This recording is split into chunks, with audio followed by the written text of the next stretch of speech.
Quero dizer que nós convidamos o governo do Estado do Rio Grande do Sul a participar. O objetivo da audiência pública, deputado Pazin, era um só: fazer um debate técnico sobre a modelagem econômica da concessão do bloco 2, do bloco 1, e agora eu vou dizer por transbordamento, para o bloco 3. Tá?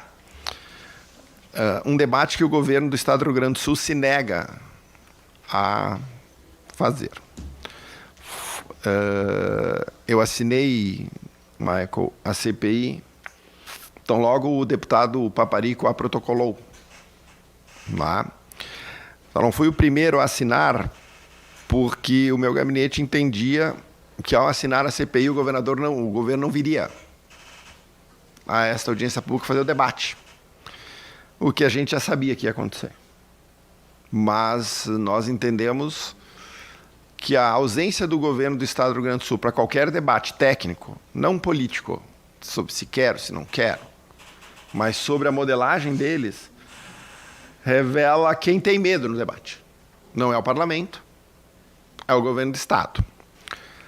Tá? Nós continuamos abertos ao diálogo ao governo do Estado do Rio Grande do Sul. Continuamos abertos ao diálogo com o secretário Pedro Capelupi, com a Secretaria de Transportes, com o governo, com a Casa Civil, com quem eles acharem que tem que ser interlocutor com a Assembleia. O que a Assembleia não está aberta é aceitar o que o governo do Estado do Rio Grande do Sul quer impor aos gaúchos sem que isso seja discutido à exaustão. E baseado nisso, nós, sabendo que a audiência pública não teria a participação do governo, a mantivemos porque hoje nós vamos mostrar, tecnicamente, não politicamente, porque o governo do Rio Grande do Sul escolheu um caminho que, se adotado no bloco 2, vai causar um prejuízo econômico que, neste momento, sequer conseguimos mensurar. Mas que algumas outras regiões do Estado do Rio Grande do Sul já sentem na pele, como é o caso do pedágio lá da Zona Sul do Rio Grande do Sul, que é um dos pedágios mais caros do Brasil, vai deixar de ser quando começar a validar os nossos aqui. E que, obviamente, atrasa todo o desenvolvimento daquela região, exatamente porque inviabiliza logisticamente aquela comunidade. Como eu falei para vocês, hoje tem um debate na Federação, exatamente sobre o mesmo assunto. Fui convidado na segunda-feira e disse: olha, tem uma audiência pública, não vou desmarcar. A Federação vai tomar uma posição oficial em relação à questão dos blocos do bloco 2, do bloco 1 de pedágio. Eu já sei qual é que vai ser a carta que vai sair de lá, mano. Eles são favoráveis. Eles são favoráveis porque o poder econômico é favorável aos pedágios. Nós não somos insensíveis ao que o poder econômico acha. Mas o pedágio tem um problema gravíssimo, que é o que nós chamamos de regressividade. O cara que ganha 30 mil reais não se importa com o pedágio. O cara que ganha 3 mil reais, o padrão de vida dele cai absurdamente. Nós não estamos ouvindo a indústria e as empresas transportadoras que repassam o valor do pedágio fora do preço do frete. É frete mais pedágio. Nós estamos ouvindo as pessoas comuns, que estão apavoradas com a possibilidade de ter sua renda despencando por conta de um pedágio extremamente caro. Então, o desafio nosso é que o governo faça o negócio dentro, se for o modelo de concessão adotado, que isso seja feito dentro de uma razoabilidade de debate geral, que jamais pode ser feito, Michael, na velocidade que o governo do Estado do Rio Grande do Sul está tentando implementar. Está tentando implementar sem ouvir ninguém, achando que só eles estão certos. Vamos mostrar hoje na apresentação, deputado Pazin, mostrando 4 pontos de como nós teríamos um modelo mais aderente, certo? E mais palatável dentro daquilo que nós entendemos seja viável para o Estado do Rio Grande do Sul. Além do governo do Estado, nós também convidamos os movimentos, mandamos convite aos movimentos. Na quinta-feira passada, o nosso gabinete recebeu muitas reclamações dos movimentos que nós não estávamos convidando, os movimentos para fazer parte da mesa. E nós efetivamente fizemos isso num primeiro momento porque nós queríamos ouvir o governo. Nós queremos trazer o governo para o debate. Não adianta nós ficarmos debatendo entre nós. Nós já sabemos nossos argumentos. A gente se encontra em audiência pública o tempo inteiro. A gente quer saber qual é a posição do governo contra estes apontamentos. Provem que eles estão errados e vocês estão certos. Porque se vocês estiverem errados, avançar no bloco 2 de concessão é um crime contra a economia popular gaúcha. Talvez não um crime penal, mas um crime moral. E a gente precisa. Que vai pagar a conta por 30 anos. Não é um debate vazio, não é um debate inconsequente. Irresponsabilidade é avançar. Existiu, tão logo saiu a CPI, todo um movimento contra a CPI. Vieram das entidades de classe e vieram dos meios de comunicação. Sabe quem não reclamou da CPI? A população. Mais carente, o agricultor do interior. O cara da agricultura familiar. O pequeno agricultor. O pequeno empresário. Esse não reclamou. Esse quer discutir o assunto.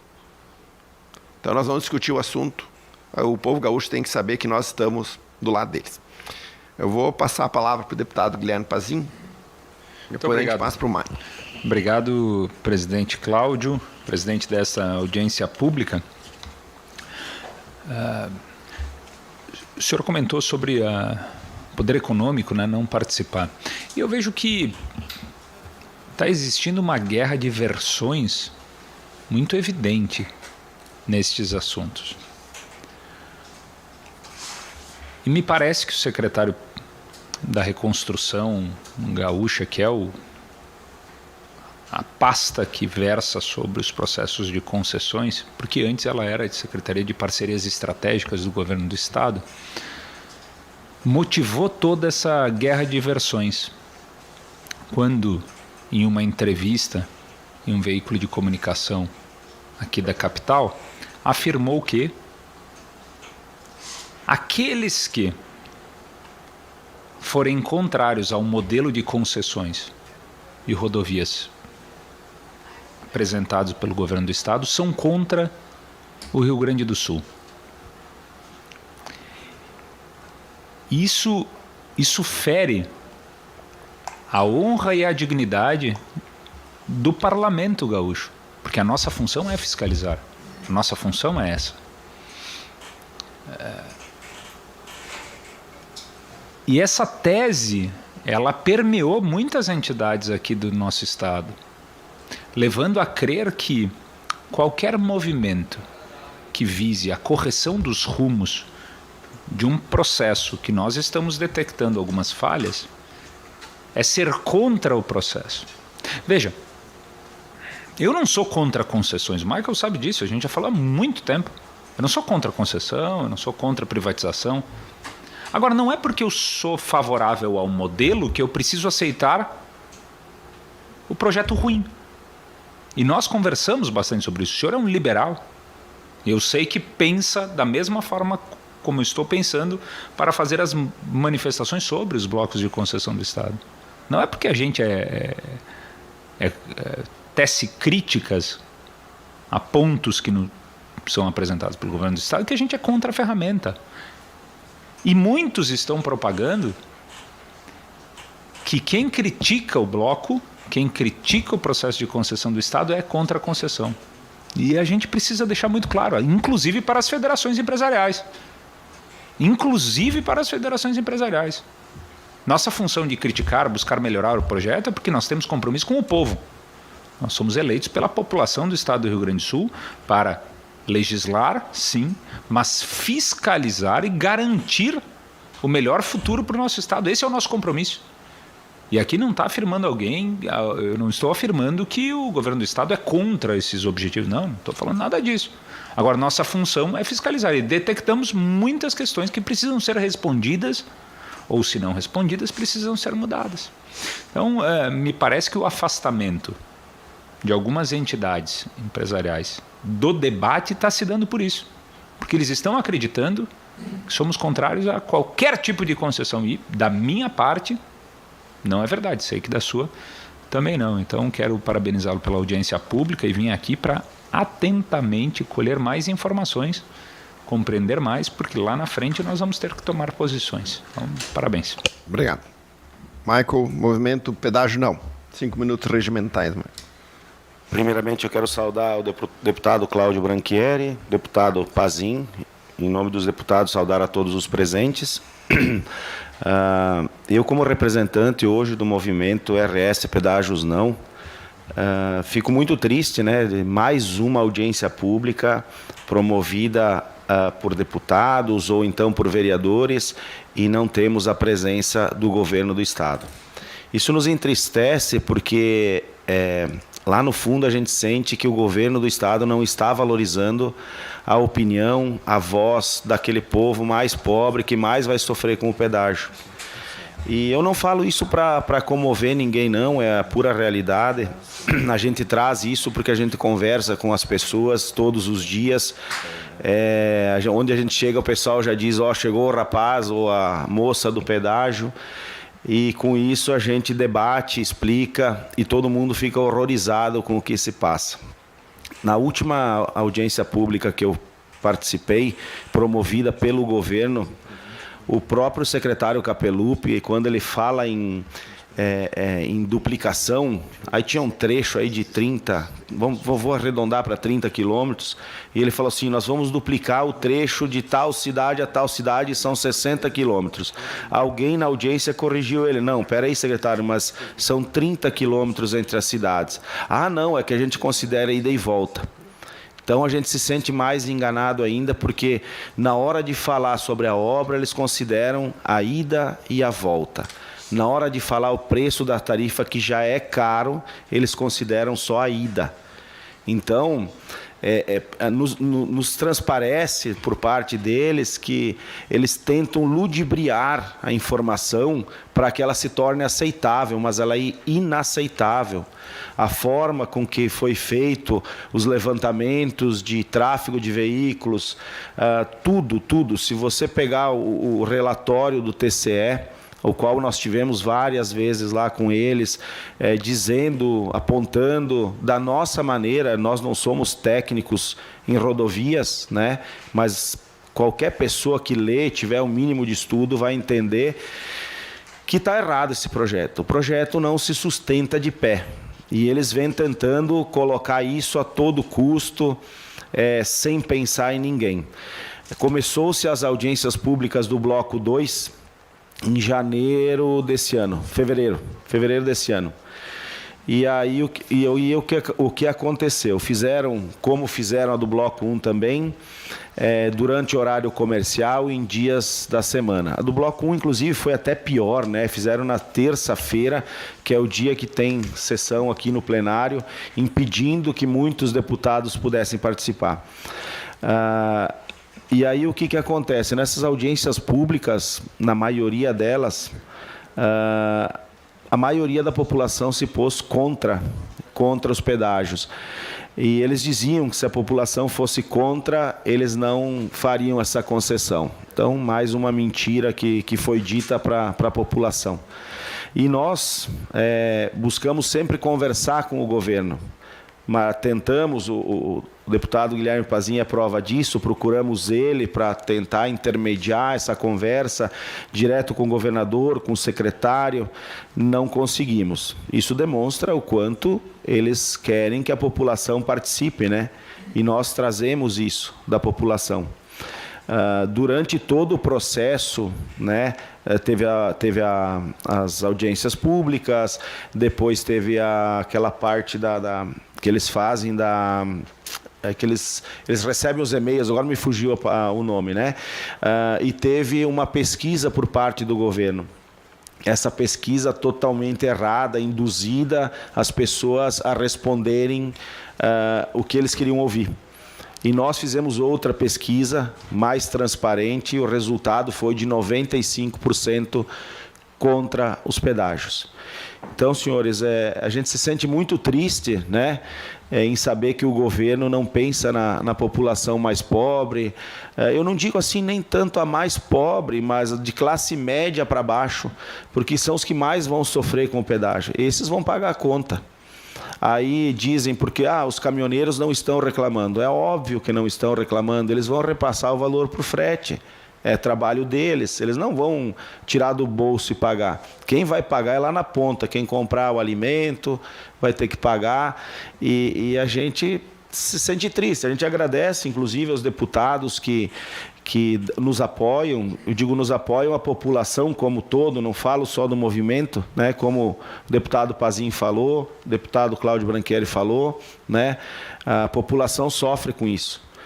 E é até triste de ver que o governo, mais uma vez, foge do debate. Um debate hoje seria um debate técnico, né? Com argumentos, com fatos, e eles não estão presentes para responder, para tirar as dúvidas. Então, professor Cláudio, como representante do movimento, eu fico muito triste com essa situação. Obrigado, Michael.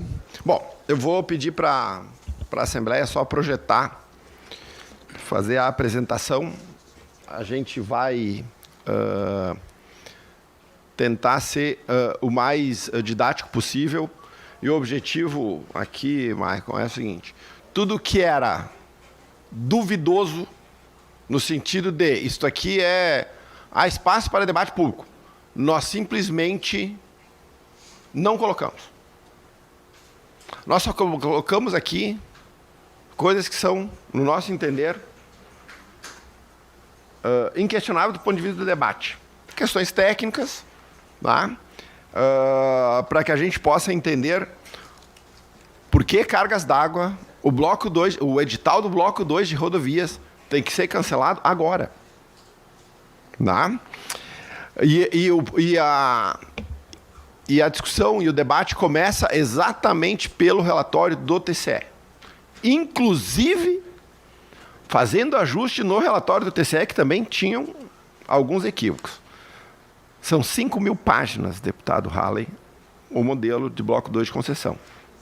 O nosso gabinete se debruçou sobre as 5.000 páginas para tentar montar isso que nós entendemos hoje. Nós, por muito tempo, dizemos, o modelo está errado. Há falhas. O TCE trouxe as falhas. Agora nós mensuramos as falhas. E trouxemos mais elementos. Certo? Isso aqui, basicamente, é um projeto que todos nós já conhecemos, né? Quais são os parâmetros relevantes. A extensão do projeto, o número de pórticos de cobrança, são 24 aqui, nos primeiros 14 meses serão 7, que são praças físicas que já são instaladas. O governo, a concessionária vencedora do leilão vai poder usar essas praças e começar a cobrar pedágio, para depois instalar os 24 pórticos. Certo? Serão 6 bi de investimentos, 4,3 nos primeiros 10 anos, mais 3,2 bi de OPEX, que é o operacional, que é quanto na prática, né, as concessionárias vão investir, que tem lá o salário dos diretores, que a gente já questionou aqui, os salários muito acima do valor de mercado, em alguns casos, né, assim por diante. Mas tu vê, nós nem vamos entrar nesse debate aqui.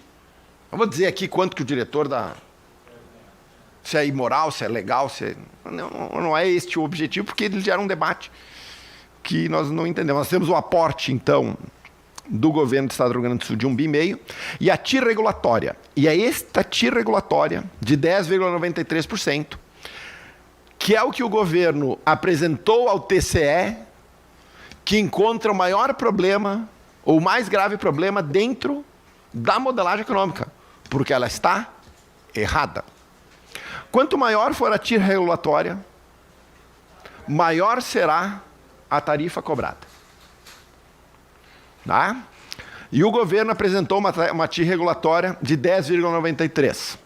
Quando as TIR regulatórias dos modelos já apresentados no Brasil, de concessão já feitas em 2025, apresentam TIR regulatórias muito menores que isso, 8%, 8,5%. Esse é um problema. Então, e é isso que o TCE se debruçou, certo? A tarifa fica 19 centavos, nós estamos dizendo há muito tempo que ela está cara. E se os municípios que já vão perder receita, porque os seus habitantes vão perder renda e vão, por exemplo, consumir menos no mercado local, vão consumir menos no comércio local, o governo, para baixar 1 centavo, também quer que os municípios abram mão do ISS-QN. Ou seja, isso aí é quase no nível da crueldade. Mas o governo achou que a cara é pau de fazer esse tipo de solicitação. Essa é a fórmula do Weighted Average of Cost of Capital, que na prática só é o seguinte, ó, o custo médio de capital ponderado, que é aquilo que vocês entenderam ali, que está escrito como TIR regulatória. O que ela é? Como é que é o bloco 2? O bloco 2 tem capital próprio da concessionária e capital que ela vai captar no BNDES. Ok? Certo? O BNDES exige uma remuneração do capital dele. É a taxa de juros cobrada pelo banco. Quando você vai para o custo do capital próprio, tá? O custo do capital próprio é um custo de oportunidade. Certo? Nessa fórmula que vocês estão enxergando ali, aquele betinha no canto KD vezes 1 menos T, bem no finalzinho da equação, aquilo é o custo do capital de terceiros. Não é ali o problema da TIR regulatória do governo, foi ali que eles erraram o cálculo. Eles erraram o cálculo na primeira parte. Certo? Esse betinha e o alfa lá, como é o custo ponderado, no projeto do governo, 40% é próprio, 60% é captação. É isso, né? 40% é próprio, 60% é captação. O governo, o TCE apontou problemas nisso, no relatório, dizendo que havia uma inconsistência lá, inclusive, eventualmente, em algumas partes do modelo, o governo usava custos de capitais diferentes, ele padronizou para 40 e 60.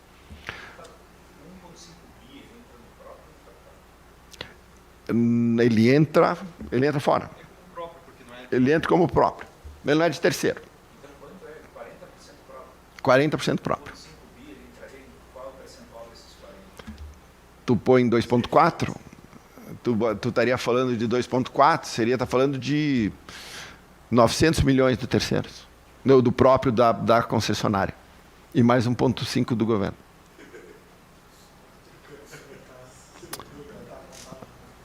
Mas vai piorar.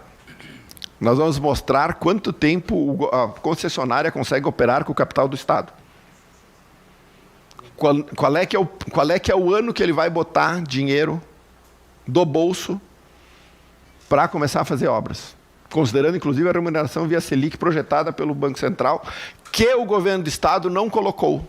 A remuneração, os juros obtidos da remuneração do 1,5 bilhão colocado na conta da concessionária e investido em Tesouro Selic, não estão computados no modelo. Estão fora. Se estão fora, a tarifa está errada. Antes de chegar lá, nós vamos falar dos erros técnicos do TCE. Qual é a ideia do capital próprio? Ele diz o seguinte, cara, se eu não fizer nada, dormir no travesseiro, eu hoje boto o meu dinheiro em Tesouro Selic e ganho 15% ao ano. Certo? É um debate que a gente tem aqui na Comissão de Economia, quando o deputado fala sobre a Bolsa de Valores. Eu digo, se eu não tenho risco, eu ganho 15% ao ano. Para mim, para a Bolsa, eu tenho que ganhar mais que 15%. Ok? Porque eu tenho um risco de mercado. É aquele parênteses RM menos RF. Ó. RM é o risco de mercado, menos RF é a renda, é 15% sem fazer nada. Essa formulazinha ali nós chamamos de prêmio de risco. Qual é o prêmio de risco que eu exijo para botar dinheiro no risco? Só que o mercado é diversificado, né? Tu tem lá elétrica, né? Tu tem setor elétrico, tu tem petróleo, tu tem siderúrgica. E nós estamos aqui falando de um setor específico aqui, que é o setor de concessão de rodovias. Portanto, não é o risco de mercado. Eu preciso exigir um prêmio maior ou menor do que o risco de mercado. É o que nós conhecemos como beta, que é onde o governo errou. O betinha é aquele BL, certo? Né? Que é o conhecido como beta alavancado. O beta, é o seguinte, qual é o risco do setor de concessão de rodovias? O governo errou. Ou escolheu errado deliberadamente. Porque isso é técnico. Ninguém questiona. Por que escolheu este beta aqui? Quanto maior o beta, maior o risco. Quanto maior o risco, maior a taxa de retorno. E existe uma outra questão, que é chamado beta alavancado, que é o seguinte. Uma empresa que atue no setor de transporte e não tem nenhuma dívida, tem muito menos riscos que uma empresa que atue e que tenha muita dívida. Correto? Então a gente faz o cálculo do beta alavancado. Então você tem o risco do mercado, como parâmetro geral, depois você vem para o risco do segmento, e depois tu alavanca o beta para saber o risco daquele negócio. Isto é universal. É aqui, é no Japão, é na China, é em Hong Kong, é em Singapura, é na Alemanha, nos Estados Unidos, é igual. Existe uma tabela sobre o assunto. Está uma medição. Não existe aqui papo, não existe aqui debate sobre o que eu acho e o que eu não acho. É ou não é? E o governo errou na escolha deste beta. Este é o principal. Ele inflou o beta. Certo? Ele expôs risco do que ele realmente tem. Ele é 10,93. Esse é o cálculo do governo. O cálculo do TCE é bem menos que 10,93. A gente vai ter aqui. A gente tem uma tabela comparativa. Certo? Aqui estão os parâmetros utilizados pelo governo para chegar a 10,93. Depois vocês vão ter a apresentação, vocês podem utilizar, tá? Só para a gente não se estender. Aquele 10,93 é exatamente isso aqui. Ok? Certo? Lá o beta alavancado, 1,83. O que é 1,83? Só para vocês entenderem. O beta do mercado é 1. Ou seja, o risco do mercado, a bolsa de valores, ele é 1. Quando eu tenho um beta de 1,83, significa que esse mercado é mais arriscado do que eu aplicar na bolsa. Porque o mercado, o risco é grande. Certo? O que o TCE apontou em relação a esta forma do governo? Ele diz o seguinte, ó, que o beta escolhido, este do risco, foi o beta para o setor do mercado americano e não o beta para o setor dos mercados emergentes. E que isso é um beta maior, no caso do Brasil. Eles escolheram um beta no mercado americano. Está errado, certo? E aqui os técnicos... E as tabelas... Existe um cara que é esse Damodaran, tá? O Damodaran, ele é o papa das questões de valuation e de modelagem econômica. De novo, né? Não sou eu nem o Capelup que decide isso. Isso é global. Banco Mundial vai fazer uma modelagem econômica, ele vai usar a tabela do Damodaran. Tem duas colunas lá. O do beta e o beta alavancado. Eles pegaram a coluna errada. Eles alavancaram 2 vezes o beta. Um erro amador, tá? Em vez de eles pegarem o beta e fazerem o cálculo do beta alavancado, eles pegaram o beta alavancado e alavancaram de novo. Por isso o risco é tão alto.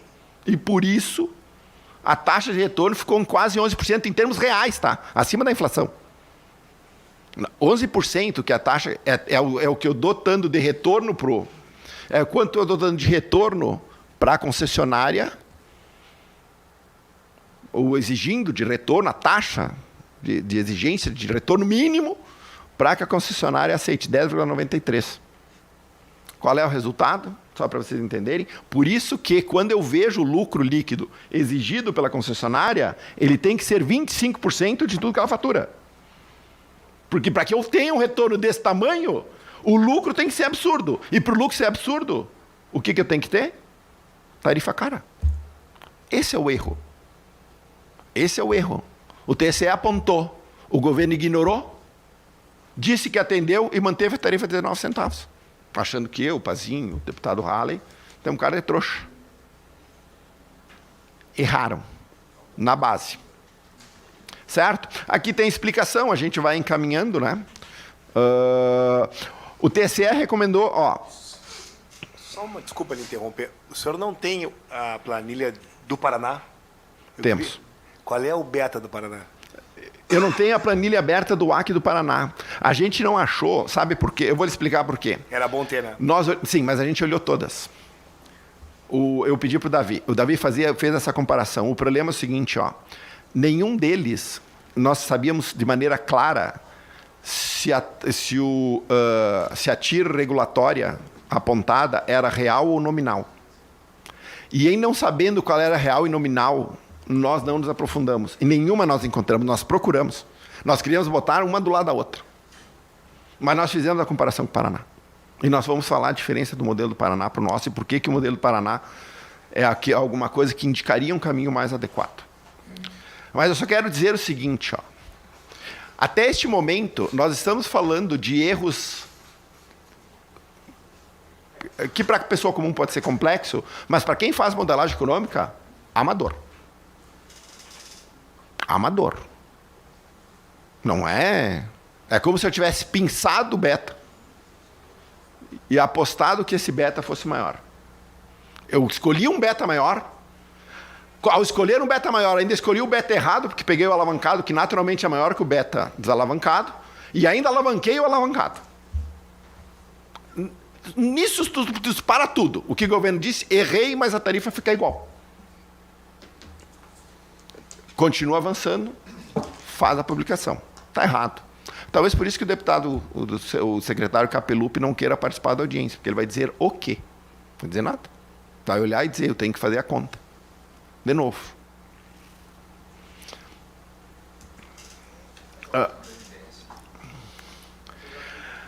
Outra coisa que o governo fez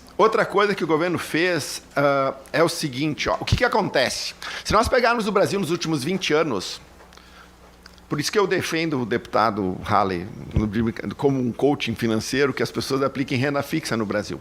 Porque se eu pegar nos últimos 20 anos, o prêmio de risco do mercado brasileiro é negativo. Significa o seguinte, que a Bolsa de Valores, em 20 anos, cresceu menos que a Selic acumulada nos 20 anos. Vocês se lembram que eu falei que prêmio de risco? Não. Você só vai para a Bolsa se ela pagar mais que a taxa livre de risco. No Brasil é negativa o prêmio de risco. Então quem está na Bolsa é porque é doido, no Brasil. É uma coisa impressionante. Ah, mas eu vou botar dinheiro na Bolsa que daqui a 30 anos vai valer bastante. Eu aposto na Mega Sena, é isso? Seria o equivalente. Certo? Só para dizer, então, o que acontece? Para fugir disso, eles usam os dados americanos. Foi isso que o governo fez. Eles usam os dados americanos, que lá o S&P é muito maior do que a taxa do Treasury de 10 anos lá, que é o título público de 10 anos. E acrescentam o risco Brasil nessa taxa aqui para calcular o prêmio de risco. É isso que eles fazem, certo?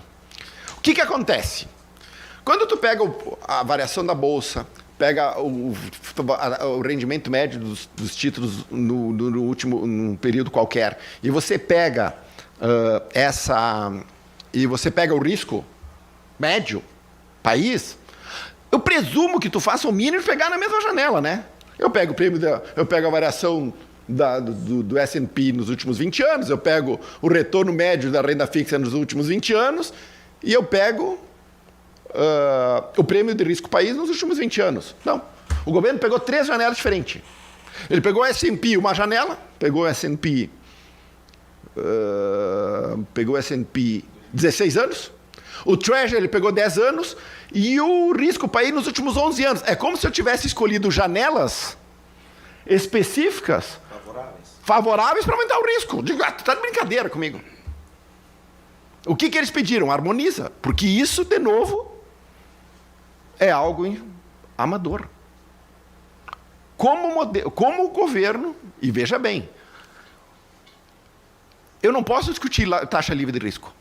Taxa livre de risco é a Selic. No Brasil, lá é o Treasury de 10 anos. Mas as janelas, então para mim aumentar o risco, eu pego 3 janelas diferentes. De novo, amador, o que o TSE disse? Cara, vocês estão de brincadeira, harmonizem as janelas. Pior, quando eu peguei o prêmio de risco, o que acontece? Todos nós sabemos como é que funciona, né? No qualquer lugar, Juro simples e juro composto. Eu sei a diferença, o senhor sabe a diferença, o senhor sabe a diferença. Se eu pegar 12% e dividir por 12, eu vou ter 1% ao mês. Agora, se eu pegar 12% e eu quiser saber qual é a taxa e descapitalizar, não vai dar 1% ao mês, vai dar 0,90%. Certo? O que o governo fez quando ele calculou o risco, o retorno médio do S&P na janela de 16 anos? Ele dividiu por 16. Ele dividiu por 16. Ele dividiu por 16 a janela do S&P, mas ele não dividiu por 16 o Treasury de 10 anos. Ou seja, ele aumentou o prêmio de risco ao usar juro simples e não juro composto. De novo, um aluno de graduação de economia não cometeria um erro nesta monta. Foi apontado pelo TCE. Apontado. Eu estou falando aqui, pessoal, eu não estou falando de coisas simples. Eu estou dizendo que eu escolhi o beta errado, que eu alavanquei o alavancado, que eu, em vez de descapitalizar, dividi por 12 para aumentar o prêmio de risco, escolhi janelas aleatórias. Um erro, eu considero um erro. 3, 4 erros, todos amadores e todos elevando o risco, eu considero direcionamento. É por isso que o governo foge do debate. É por isso, está errado.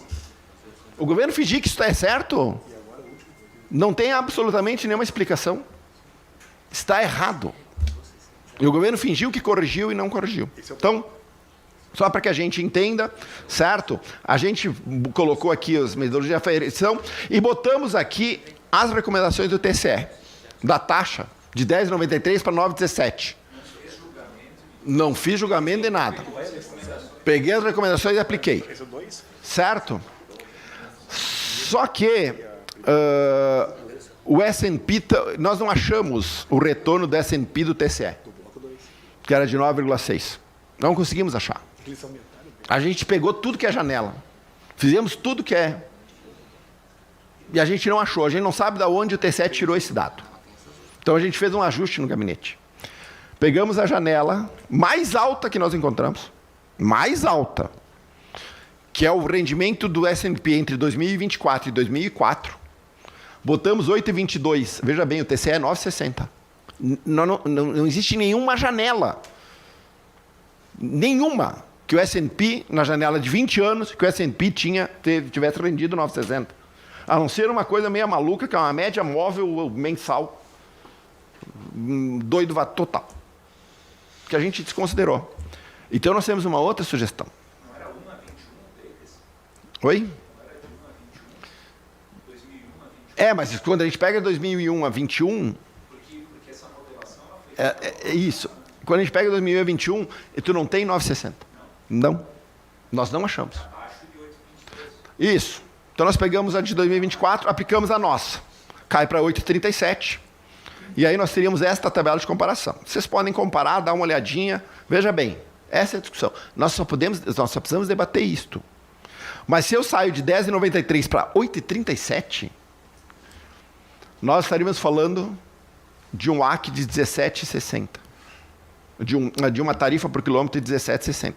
Eu não fiz nada, só atendi a recomendação. Nós estamos falando aqui de quase 7% de queda no valor da tarifa. 7% de bilhão de faturamento, vocês imaginem quanto dá. Certo?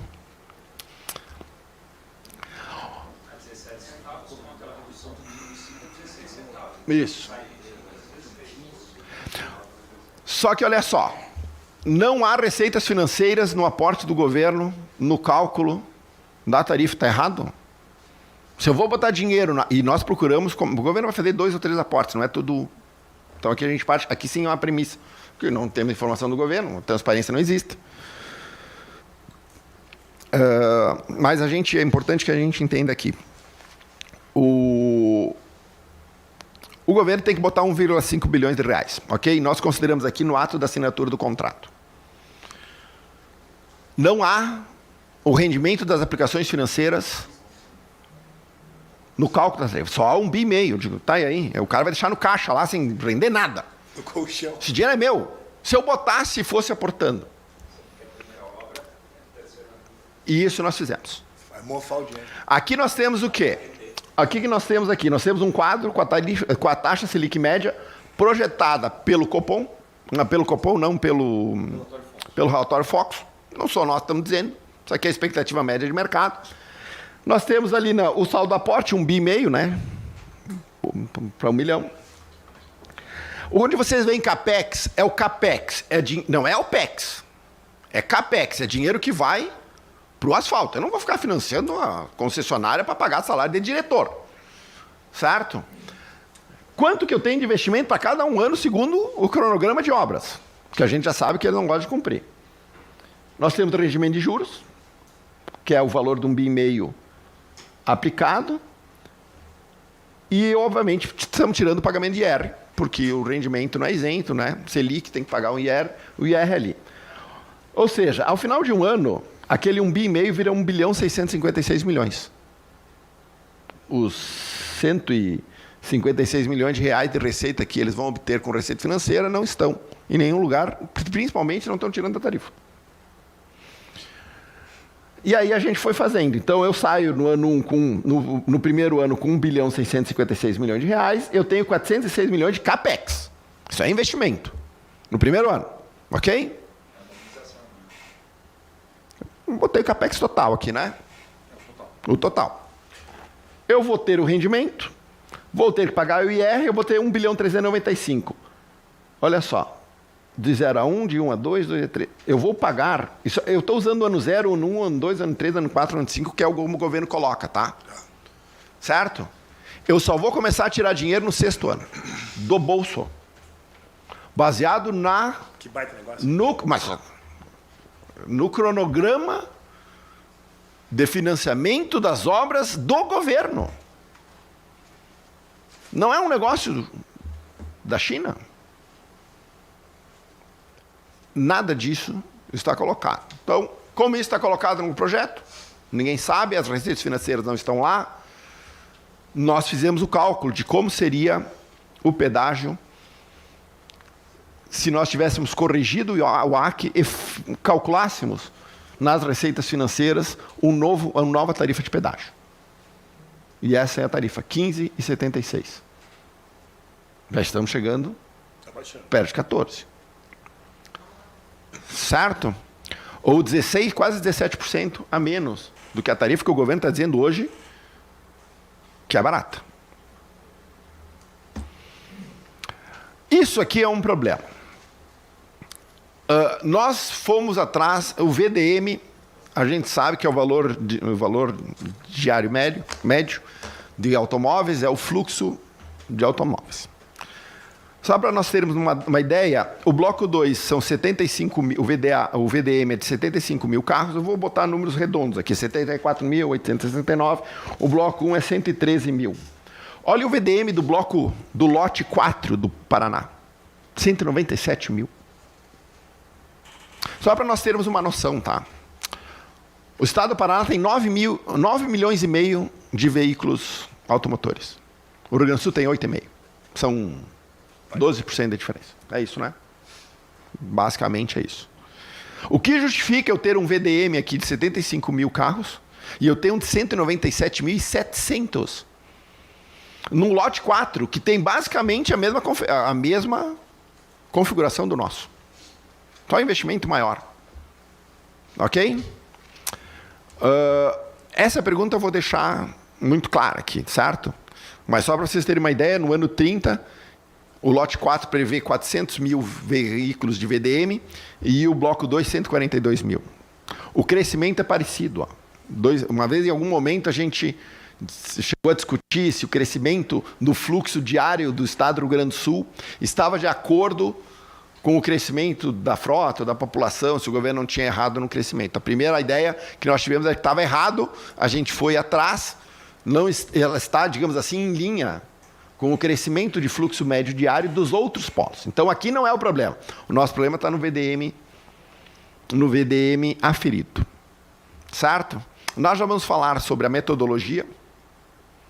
O TCE fala sobre a falta de robustez metodológica. Certo? Mas eu preciso fazer o seguinte, ó, só para nós entendermos.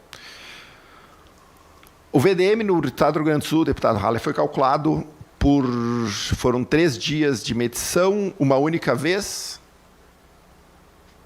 usando a Claro. As boas práticas falam várias operadoras, numa janela de tempo maior, em épocas diferentes do ano para captar a sazonalidade. Ok? Por si só, isso já é um problema. Porque se eu não adoto a diligência necessária para calcular um indicador tão importante como esse, para poder fazer a modelagem, e o governo teve todo o tempo, né? Porque as audiências públicas começaram no início de 2025, e a modelagem de 2021, eu podia ter feito a medição do VDM por muitas vezes. Não é uma questão de tempo, é que o governo simplesmente foi imprudente. Ok? Por si só, isso já é problema. Quando a gente pega o fluxo, a NTT tem uma tabela de fluxos médios diários das rodovias, o Brasil inteiro. Ela tem da 435, que é a Rota do Sol. É a única que tem, do todo o bloco 2 aqui. A NTT, a única VDM que ela tem é a da 453, perdão. Da 453, que é a Rota do Sol.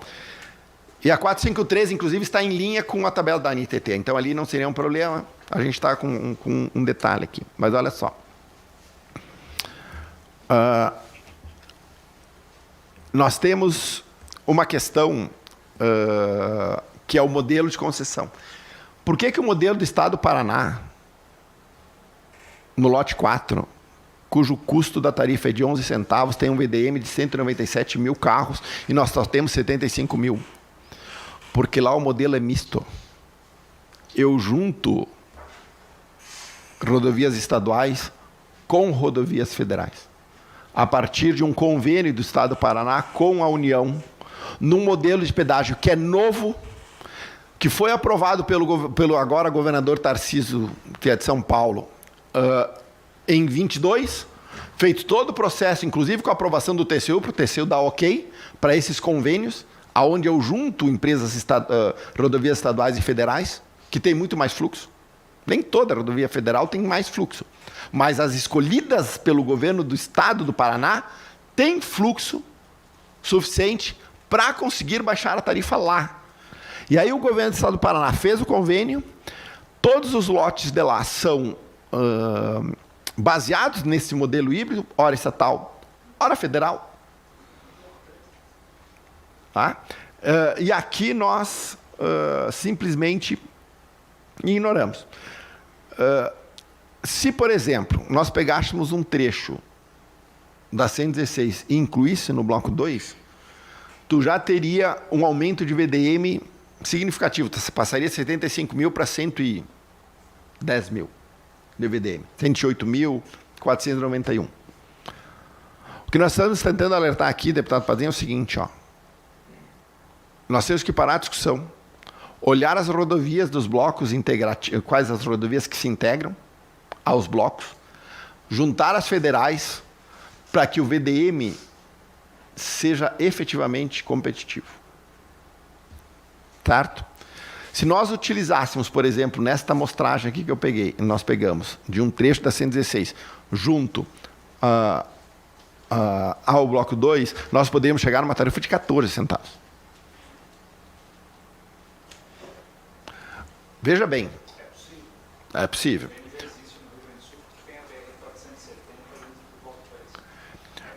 É possível. O que nós estamos dizendo é que o governo do Estado do Rio Grande do Sul errou na modelagem, cometeu erros que parecem direcionados, ignorou as receitas financeiras, que no nosso entender está errado ao ignorar, porque a receita financeira é uma receita do governo. Porque se o governo pegasse 1,5 bi, botasse na conta dele, botasse a aplicação em Selic e só alcançasse o dinheiro necessário para o CAPEX, eu ia ficar 6 anos alcançando dinheiro. É a mesma coisa eu botar no caixa deles. E ao escolher um modelo puro sangue de estados estaduais, também está encarecendo a tarifa. Nós estaríamos falando de uma redução de 25% do valor da tarifa. Certo? Hoje o pedágio, se nós considerarmos só combustível, representa algo ao redor de 30% no caso dos veículos e de 25% no caso do transporte rodoviário em relação ao custo do combustível. Nós não estamos falando de um custo qualquer. Nós estamos falando de um custo que o pedágio é um custo pequeno em relação ao custo do frete. O custo é relevante. E se tu tem uma redução, a possibilidade de uma redução de 25% nas tarifas, tu não pode acelerar o debate sem esgotar isso antes. É este modelo ruim que faz com que todo o povo gaúcho seja refratário ao modelo de concessão de rodovias que o Estado do Rio Grande do Sul está querendo adotar. Essa é a nossa crítica.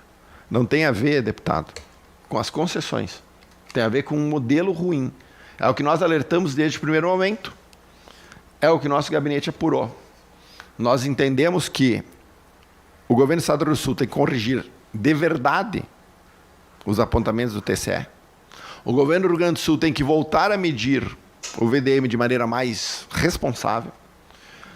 O governo do Rio Grande do Sul tem que necessariamente pensar na modalidade híbrida, estadual mais federal, e o governo do Rio Grande do Sul tem que incluir as receitas financeiras que não estão incluídas nos modelos do bloco, na modelagem econômica. O poder econômico pode não perceber, certo? Mas o pequeno produtor, a pequena indústria não consegue repassar para o preço o custo de logística. Se eu competir com um cenário logístico mais competitivo. Se um caminhão andar 100 quilômetros, se um carro andar 100 quilômetros numa rodovia do Paraná, ele vai pagar R$11 de pedágio. No Rio Grande do Sul vai pagar 19.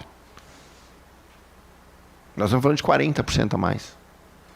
40% a mais num custo que hoje é 25% do peso, de 25% a 30% do peso do diesel. É significativo. A empresa do Rio Grande do Sul, eu não vou conseguir dizer para o cliente, olha, eu tenho que te cobrar 2% mais caro, porque o custo do pedágio no Rio Grande do Sul é 40% mais caro no estado do Paraná. Eu quero dizer, o problema é teu. É errado. A logística é muito importante no estado do Rio Grande do Sul para mim fazer maus negócios. E é essa a nossa ideia de governo. Tem que parar agora com a concessão do Bloco 2. E tem que voltar para as planilhas. Essa era exatamente este debate, deputado Pazinho, que nós queríamos promover com o governo. Porque o governo poderia se defender. Não, olha, nós equivocamos aqui, mas nós entendemos que isso aqui é melhor por causa disso, disso, disso. Tu sabe o que o governo pensa a respeito dos apontamentos que a gente fez? Ninguém sabe. Então, esta era a apresentação. Agora passo a palavra aí aos companheiros da mesa, se há alguma observação. Parabéns pela apresentação ao senhor, professor Cláudio, seu gabinete. Essa diferença no valor por quilômetro, e deixando muito claro, é o quilômetro de pista simples, né? Isso. Quando ele for duplicado, ele no modelo de hoje, ele pula para 25 centavos o quilômetro. E aumenta a tarifa, próprio. Mas essa diferença dos 19 centavos para 15 ponto alguma coisa, é isso? Quanto ela impacta? O quanto impacta? Quanto a gente está falando de dinheiro isso no volume estimado a ser arrecadado? Nós estamos falando de quanto lá? Qual é a receita? Tu lembra? A receita dos blocos? Precisaria ver na planilha, mas são assim, na casa de centenas de milhões, próximo de 1 bilhão de receita. Se nós estivéssemos falando de bilhão, se nós estivéssemos falando de uma receita perto de bilhão, nós estaríamos falando de quase 250 milhões de reais por ano. Que nós estaríamos cobrando a mais. Outra situação. 250 milhões de reais, só para a gente entender, for 250 milhões de reais, 250 milhões de reais que não vai para o comércio local. Isso.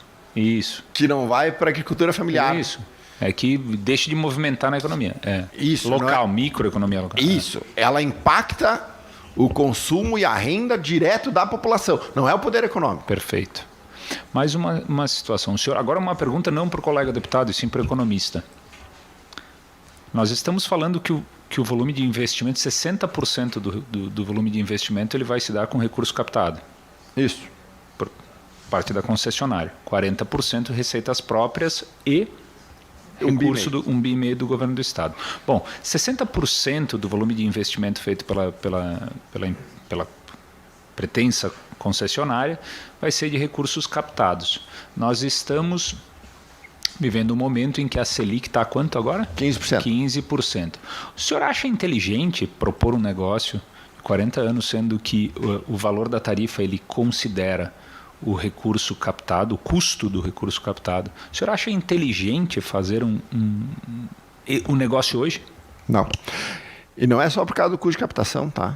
De terceiros, também o custo de capital próprio, porque a minha taxa mínima de retorno, ela parte de 15. Ela parte de 15. Né? E tu tem o custo de capital. Nós estamos falando aqui de 6,36%. É líquido de impostos, né? Só para a gente entender aqui. Porque quando eu capto dinheiro a juros, eu pago 15%, mas como isso reduz o resultado, eu não pago imposto de renda. Né? Então, para vocês terem uma ideia da complexidade, tudo isso sempre é calculado, sempre é medido, não é ninguém aqui está inventando a roda. Isso é uma questão que eu já abordei, inclusive, dentro da Fiergs, dentro da Federação. Eu digo, vocês estão fazendo investimentos neste momento a 15%. Hoje saiu o IPCA, 0,18, abaixo do mercado. Pela primeira vez há muito tempo, nós ficamos abaixo da meta, né? Nos últimos 12 meses, nós estamos em 4,36, era para ser 4,50. Ou seja, por causa da Selic é 15%. Por quê? Porque está tudo parando. A 15% ninguém faz investimento. Mas nós estamos fazendo. Em um cenário meio complexo. Então, eu não faria agora. Porque tudo isso... E nós ainda temos um outro... Isso aí. Então, eu acho que o momento e o tempo também está equivocado. Tudo isso reflete nessa taxa. Marco? Professor, eu tenho também uma colocação que o deputado comentou aí de qual seria o impacto, né? Segundo o TCE aponta no relatório, vamos arredondar valores, né? De 19 para 17 passa de 1 bilhão nos 30 anos. Então, se nós considerarmos até o 14, pelo menos mais 1,5 bilhão, né? Então, é muita coisa. Tem questão também das empresas, né? As pequenas empresas, bastante, a gente conhece na nossa região, falo pela minha região, eles produzem máquinas agrícolas, vários tipos de máquinas, né? A matéria-prima vem de fora, normalmente São Paulo, Minas, Rio de Janeiro. Então tem o pedágio da vinda, a industrialização aqui e o pedágio da volta, porque essas máquinas são comercializadas no Brasil inteiro. E a maioria deles falam, para nós vai se tornar inviável manter a empresa aqui no Rio Grande do Sul, porque nós não vamos ser competitivos com o centro do país. Então, para nós, a gente já está estudando uma forma de nos mudarmos para lá. Então, nós vamos ter um impacto econômico. O que a gente vê que não aconteceu por parte do governo foi, primeiro, muitas avaliações, muitas coisas foram feitas baseados em suposições, né? Vamos botar o pedágio, pronto, acabou, ali considera 408 quilômetros de rodovia como se fossem a mesma rodovia, mesmas cidades, mesmo tipo de economia. E não é. São cidades pequenas, cada cidade tem a sua particularidade, né? Tem cidade, por exemplo, que é um pouco mais turística, não tem indústria. Tem cidade que depende muito da agricultura. Nessas cidades que dependem da agricultura, tem trechos que no projeto prevê a duplicação e nessa duplicação não prevê passagem de máquinas. Como nós conhecemos a região, a gente sabe que tem propriedades que usam os dois lados da rodovia. Então, teoricamente, ou o cara pega um guindaste para passar a máquina de um lado para o outro, né? Ou ele vai ter que ter uma máquina em cada lado para poder trabalhar a terra, para poder produzir. Porque no projeto, que é muito mal feito nesse aspecto, não considera isso. E também eu perguntei para o Capelupi, aqui em Gravataí, na audiência pública, se ele teria feito o estudo de impacto socioeconômico, né, microrregional. E ele não soube responder, eles não fizeram essa análise. Então, a gente não pode considerar, num estado como o nosso, que tem uma variada forma de renda, né, de trabalho, que sejam todos iguais.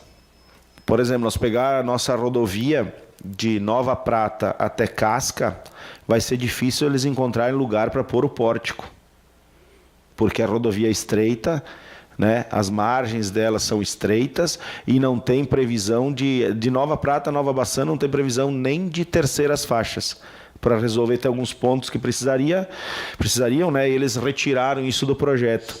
Então o projeto não para de pé por si só, né? Tem essa questão que muito bem explicada aqui pelo deputado professor Cláudio, né? Que esclareceu o que o TCE aponta. Então, muito bem explicado, bem esclarecedor. Aí já reduziriam, só corrigindo erros, né, deputado, 5 centavos no valor da tarifa. Isso é muito dinheiro, principalmente para quem paga, né?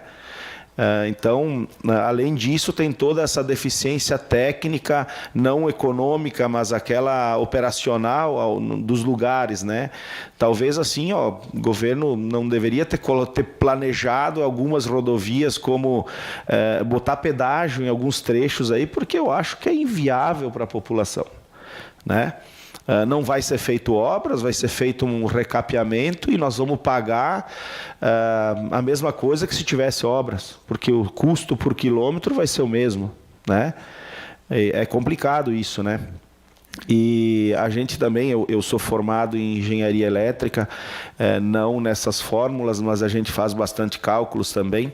Então, o professor explicou, eu consegui entender bem certinho. E na engenharia elétrica, se nós fizermos um projeto, né, elétrico baseado em umas informações erradas desse tanto aqui, pode ter certeza que alguns transformadores, alguma rede vai pegar fogo, não vai dar certo. Então, na economia vai ser a mesma coisa. Errado do jeito que está, não vai dar certo. Isso aí vai estourar na mão de alguém. Infelizmente, vai ser em quem paga, né? Porque aqui está super protegendo a empresa pedagiadora, a segurança é absurda, né? O professor não falou aqui, mas existe um percentualzinho que é do seguro, né? Seguro contra intempéries, vamos dizer assim, né? Aonde esse seguro cobre só 20%. O restante, os outros 80%, se eu não me engano, é o governo que tem que bancar, que é o que aconteceu no bloco 3, né? Reduzir mais ainda o risco, porque se tem o seguro e a empresa não vai ter que tirar do dela, vai ter que vir do governo do estado ou da seguradora, então menor ainda, né?